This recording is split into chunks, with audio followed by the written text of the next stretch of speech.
म्हणजे S T G आहे लालपरी गरिबांची ही आता डिजिटल होताना पाहायला मिळते. MCMC कार्डची निर्मिती महामंडळाने केलेली आहे, त्याबद्दल थोडक्यात माहिती काय सांगा. नमस्कार, मी संदीप पाटील, आगार व्यवस्थापक वरिष्ठ, रत्नागिरी या पदावर कार्यरत आहे. तर सध्या तरी आता आपल्याकडे ST महामंडळाने पैशांची चणचण प्रवाशाला नेहमी भासते. सुटे पैसे नाही किंवा पैसे हरवले तर त्यासाठी आता डिजिटलायझेशनकडे आपण आता एक आधुनिकतेचं आपण पाऊल घेतल्यास काही हरकत नाही.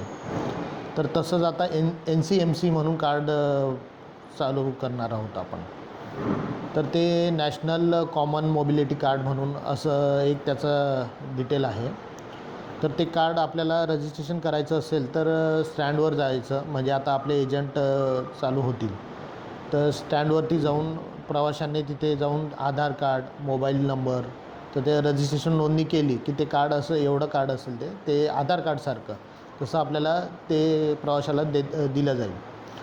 आणि मग जसं आपण मोबाईलमध्ये रिचार्ज करतो त्या पद्धतीने आपण रिचार्ज केला की प्रवासी कुठेही असला तरी त्याला ते कार्ड सोबत असलं म्हणजे त्याला ते अवेलेबल.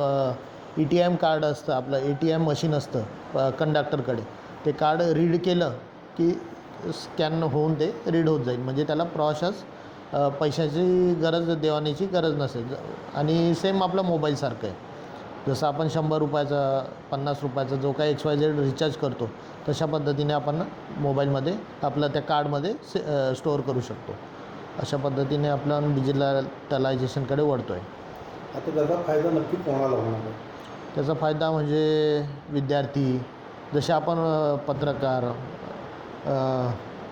पासधारक, ज्येष्ठ नागरिक, अमृत ज्येष्ठ, महिला, तसेच आपले हे विद्यार्थी, शालेय विद्यार्थी, अहिल्याबाई होळकर, तसेच त्रैमासिक पास, कामगारांचे त्रैमासिक पास काढणार, म्हणजे इतरत्र ज्या आपण महामंडळ सोयी देतं, सवलती देतं तशा पद्धतीने आपण सर्वांनाच आहे. ते फक्त आता डिजिटलाइज झालेलं आहे असं. बाकी सवलती ॲज इट इज ज्या काही आहेत त्या आपल्या असं.